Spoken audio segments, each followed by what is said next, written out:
এই জাতীয় নাগরিক পার্টির যে প্রথম আত্মপ্রকাশ যে সমাবেশটা হয়েছিল গতকালকে মানিক মিয়া অ্যাভিনিউতে, সেটা হওয়ার পর সেই বিষয়টা নিয়ে আমি একটা কন্টেন্ট করেছিলাম। সেখানে ভালো মন্দ, প্রত্যাশা, হতাশা সব কথাই ছিল। ভালো কথা বলেছিলাম, তারা যে পরিবারতন্ত্রের বিরুদ্ধে কথা বলছে এটাকে প্রশংসা করেছিলাম, আবার কিছু সমালোচনাও করেছিলাম। তবে এটা প্রচারিত হওয়ার পর আজকে আমি দেখলাম যে এটার অনেকগুলো কমেন্ট এসেছে। সেখানে কতগুলো কমেন্ট খুব কমন। যেমন কিছু কমেন্ট আছে যে আপনার কি আর কোনো কাজ নাই, আপনি সবারই সমালোচনা করেন, কেউ এরকম বলেছে। কেউ বলেছে কখনো তো দেখলাম না যে আপনি আওয়ামী লীগ বিএনপির জনসভার খরচ কত হয় সেটা নিয়ে কোনো প্রশ্ন করতে, এরকম কথা এসেছে। আবার ওইটা তো একটা কমন কথা, আপনি তো কারো ভালো দেখতে পারেন না, আপনি হয়তো চেয়েছিলেন উপদেষ্টা হতে পারেননি, কাজেই আপনি সবারই সমালোচনা করেন, এটা তো কমন। ওটার জবাব আমি একবার দিয়েছি, আর নতুন করে কিছু বলতে চাই না। তবে আমি একটা প্রশ্ন একটু জবাব দিয়ে নিয়ে তারপরে মূল পয়েন্টে আসছি। এই জবাবটা হলো এই যে আওয়ামী লীগ বিএনপির মিটিংয়ে কত খরচ হয়, আওয়ামী লীগ বিএনপি দল চালাতে কত খরচ হয়, এই টাকার উৎস কি, এই প্রশ্নটা কিন্তু আমি একবার না একাধিকবার বিভিন্ন সময়ে বিভিন্ন প্রসঙ্গে আমি বলেছি। এখন গতকালকে মিটিং হয়েছে নাগরিক পার্টির, জাতীয় নাগরিক পার্টি, তো ওই সময় কি আমি আওয়ামী লীগের মিটিংয়ের হিসাব চাইব? এই কথা বোঝার চেষ্টা করেন ভাই। যাদের মিটিং হয়েছে তাদেরকে নিয়ে কথা বলছি, তো তখন যা যা আমার ভালো লেগেছে, যা যা ভালো লাগেনি সেগুলো নিয়ে কথা বলছি। এখন আমি আওয়ামী লীগ নিয়ে যে ওই সময় কথা বলার প্রসঙ্গ আসে, ওই যে আওয়ামী লীগ নিয়ে বলি, কালকে বলবেন জাসদ নিয়ে তো ভাই বললেন না। আচ্ছা জাসদ নিয়েও বললাম, তখন বলবেন যে হ্যাঁ আপনি আওয়ামী লীগ বললেন, জাসদ বললেন, কই জাতীয় পার্টি নিয়ে তো বললেন না। আচ্ছা ওটাও বললাম না, হয় বলবেন জামাত নিয়ে তো বললেন না। এখন আমি যে তাহলে তো আমি এটা নিয়ে কথা বলতেই পারবো না, এইটা নিয়ে বললাম না, ওইটা নিয়ে বললাম না, এটা তো অজুহাত না রে ভাই। আরেকজন বলেছেন যে একমাত্র দেশে আপনি জ্ঞানী, আর কোনো জ্ঞানী নাই। ভাই এখানে জ্ঞানের কোনো বিষয় না। এগুলি হয় কি, আমি একটা কথা বলি, সেই জিনিসটা হলো যখন কোনো একটা বক্তব্য আপনার কাছে খারাপ লাগে, আপনার পছন্দ হয় না, আপনাকে আহত করে, তখন যদি আপনি ওই বক্তব্যের জবাবে যদি আপনার নিজস্ব কোনো যুক্তি না থাকে, তখন মানুষ এই ধরনের আবল তাবল কথাবার্তা বলে। আমি যে কথাটা বলি ভাই, আমি যুক্তি দিয়ে কথা বলার চেষ্টা করি। আমার যুক্তিতে ভুল থাকতে পারে, ভুল থাকলে ভুলটা ধরাই দেন, পাল্টা যুক্তি দেন। আবল তাবল বলে তো কোনো লাভ নেই। আবল তাবল আমাকে মানে লাইনচ্যুত করতে যাচ্ছেন কেন? আপনার পয়েন্টে আসেন। কালকে মিটিং হয়েছে জাতীয় নাগরিক পার্টি, আমি তাদের নিয়ে কথা বলেছি। এখানে আওয়ামী লীগ বিএনপি অন্যরা কেমন আসবে? আরেকটা কথা বলি, যদি আওয়ামী লীগ বিএনপি ওরা যদি ভালোই করতো তাহলে এই পার্টি নিয়ে আমি আগ্রহ দেখাতাম কেন?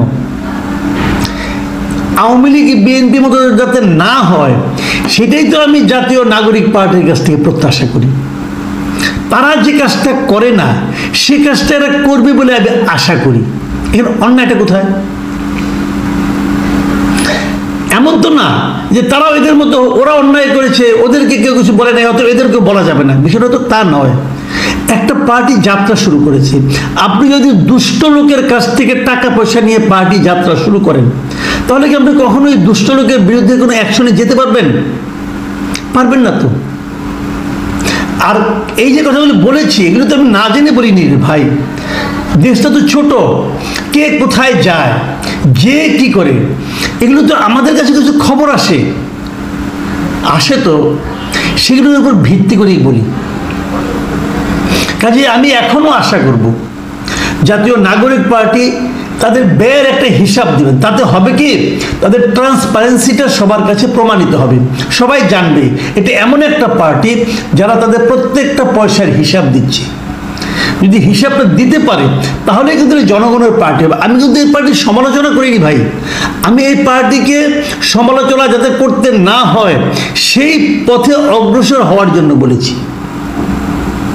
আমরা তো একটা ভালো পার্টি চাই, সে ভালো পার্টির জন্য যা যা করা দরকার তারা তা করবেন, এটা আশা করি। যাক, আমি এখন মূল প্রসঙ্গে আসি। কালকে আমার কাছে বেশ কয়েকটা সোর্স থেকে একটা চিঠি এসেছে, বারবার এসেছে একই চিঠি, আমি সব মিলে 9 বার পেয়েছি 9 জনের কাছ থেকে আজকে পর্যন্ত। আজকে অনেকে দিয়েছে আমাকে চিঠিটা। চিঠির মূল জিনিসটা কি? মূল জিনিসটা হলো পিরোজপুরের জেলা প্রশাসকের দপ্তর থেকে একটা চিঠি। সেই চিঠিটা হলো গাড়ি রিকুইজিশনের জন্য একটা চিঠি। মানে পিরোজপুর জেলা প্রশাসন কয়েকটা গাড়ি, 5টা গাড়ি চালক সহ রিকুইজিশন করতে চেয়েছে। সরকারের একটা আইন আছে, সেই আইনটা হলো 1988 সালের একটা আইন, অস্থাবর সম্পত্তি হুকুম দখল আইন। মানে সরকার চাইলে, তার যদি প্রয়োজন পড়ে, সে যে কারো একটা গাড়ি, বাস হোক, ট্রাক হোক, জিপ হোক, সে বলতে পারে এই গাড়িটা আপনার, অসুবিধা নাই, কিন্তু সরকারের প্রয়োজন, এখন বিশেষ প্রয়োজনে, অতএব আপনার গাড়িটা আমরা রিকুইজিশন করলাম, মানে গাড়িটা আমি নিয়ে আসলাম, এই গাড়িটা আমি আমার কাজ করব, সরকারি কাজ করবে, করার পর আবার 1 দিন 2 দিন পরে আমি গাড়িটা আপনাকে ফেরত দিয়ে দেবো। রাষ্ট্রের কাজে আপনার গাড়িটা আপনি দিবেন সরকারকে। এই হলো অস্থাবর সম্পত্তি হুকুম দখল আইন 1988।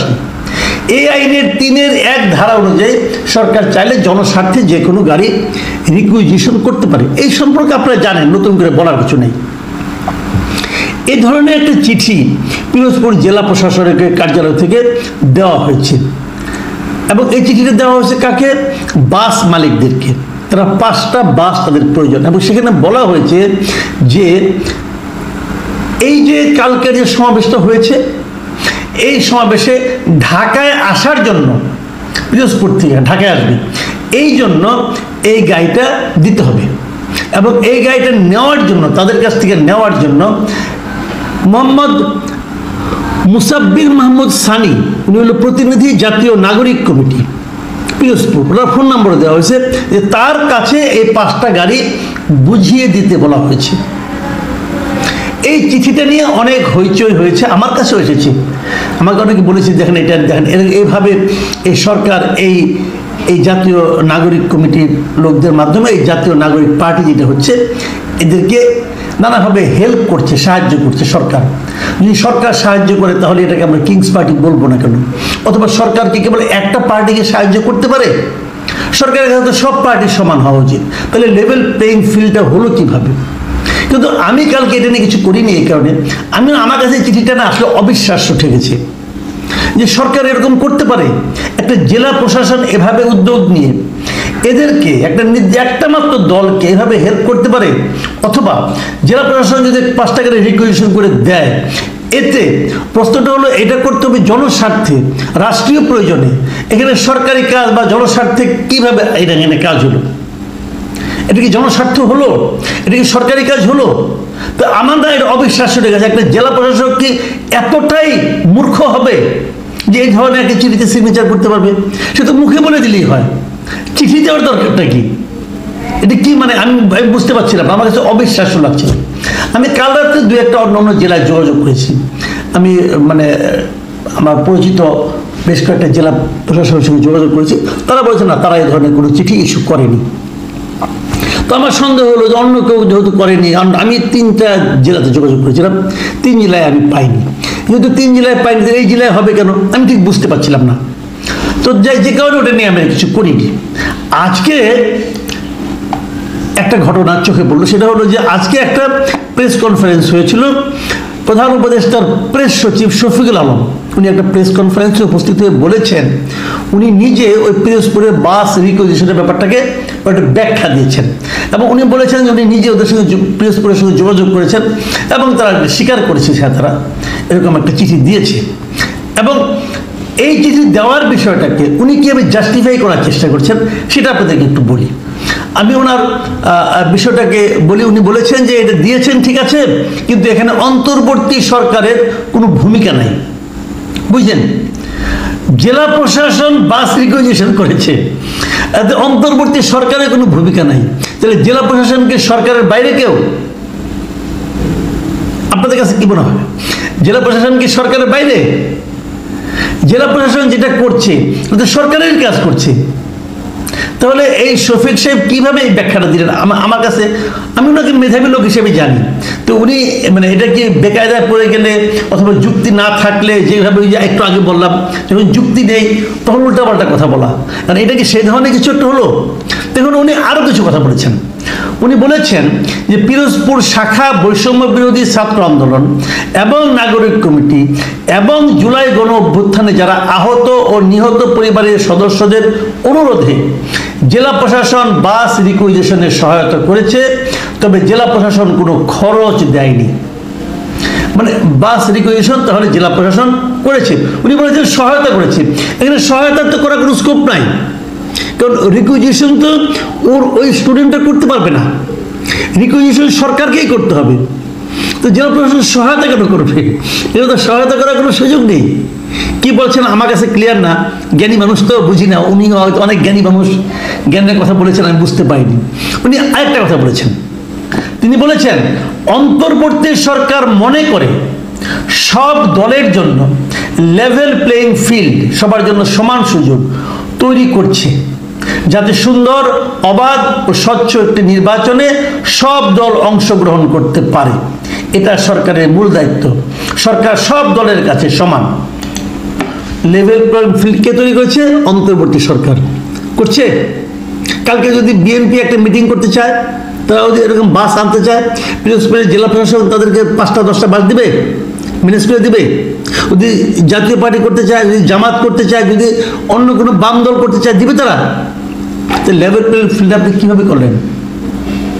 এদেশে আওয়ামী লীগ একটা বৈধ রাজনৈতিক দল, তারা যদি লিফলেট বিতরণ করে, তাহলে এই শফিকুল আলম সাহেব বলে তাদেরকে গ্রেপ্তার করা হবে। কোন আইনে গ্রেপ্তার করবেন আপনি ভাই? আইনটা বুঝান, আইনের লোক।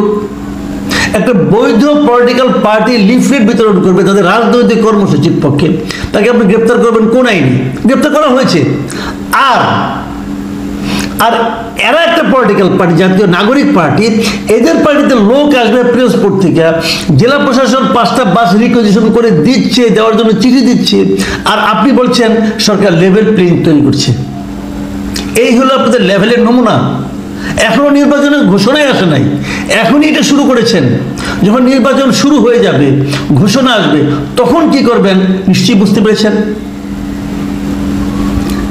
আমি এই জন্য শুরু থেকেই বলছিলাম, এই সরকারের পক্ষে একটা অবাধ, সুষ্ঠু, নিরপেক্ষ নির্বাচন পরিচালনা আসলেই সম্ভব না।